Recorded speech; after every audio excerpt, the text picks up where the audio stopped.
अदी बिन हातम जो थे ना, ये हातम ताई के बेटे थे, बादशाह के बेटा था, जमाना बड़ा देखा था, बड़े बड़े वजीरों मुशीरों, सारी जिंदगी आला सतही वफूद से मुलाकात हुई। अदी हुजूर की बारगाह में आए, मुस्नद इमाम अहमद बिन हंबल में मौजूद।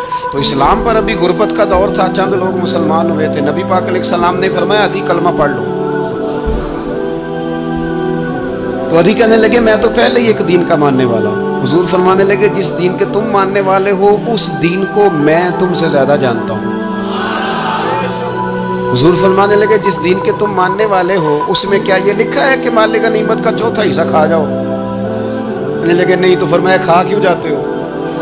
अदी कहते हैं चूंकि ये हमारे अंदर की बात थी बादशाहों की, तो मैंने फौरन सरे तस्लीम खम कर दिया, मैंने फौरन सर झुका दिया। मैंने कहा आप बात ठीक कर रहे हैं।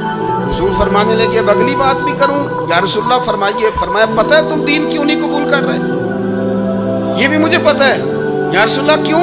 फरमाया तुम देखते हो कि दीन के मानने वाले गरीब गरीब लोग हैं, तुम देखते हो कि अभी ये कमजोर हैं, तुम देखते हो कि मक्के वालों ने मदीना तैयबा से परेशान करके मुसलमानों को निकाल दिया है। ये गरीबी देखकर, बज़ाहिर इस्लाम की कमजोरी देखकर तुम कलमा नहीं पढ़ रहे। हुजूर फरमाने लगे अदी मकामे हिरा का नाम सुना है? बड़ी दूर था इलाका वो, मकामे हिरा का नाम सुना है? अदी कहने लगे हुजूर सुना है पर वो जगह देखी नहीं।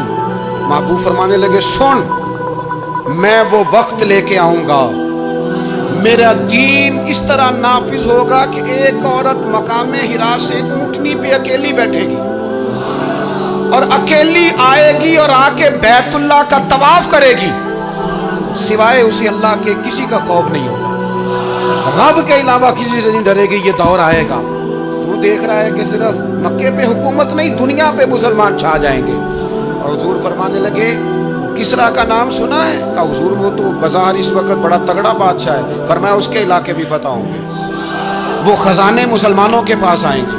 और फरमाया तू तीसरी बात नबी पाक ने बयान की, फरमाया तू ये देख रहा है कि मुसलमानों में गुर्बत है?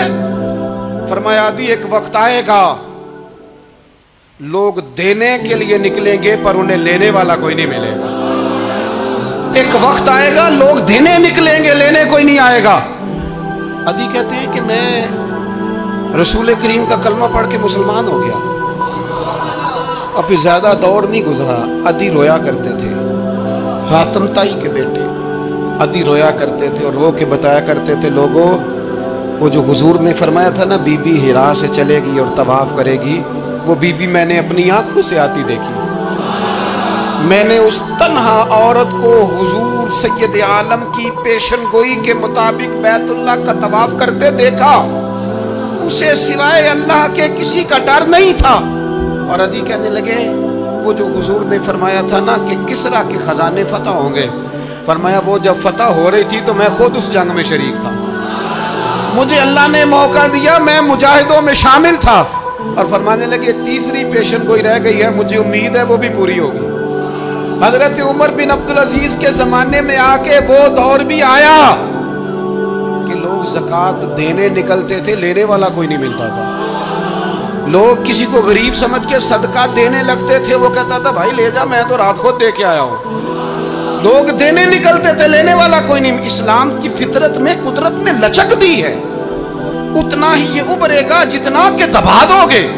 ये मौलवियों की वजह से, पीरों की वजह से, सियासतदानों की वजह से नहीं छाएगा। ये क्यों छाएगा कि अरसला रसूलहू बिल हुदा व दीनिल हक। ये इसलिए छाएगा कि अल्लाह ने भेजा ही हक के साथ है, ये आया हक के साथ है, लिहाजा छा जाए।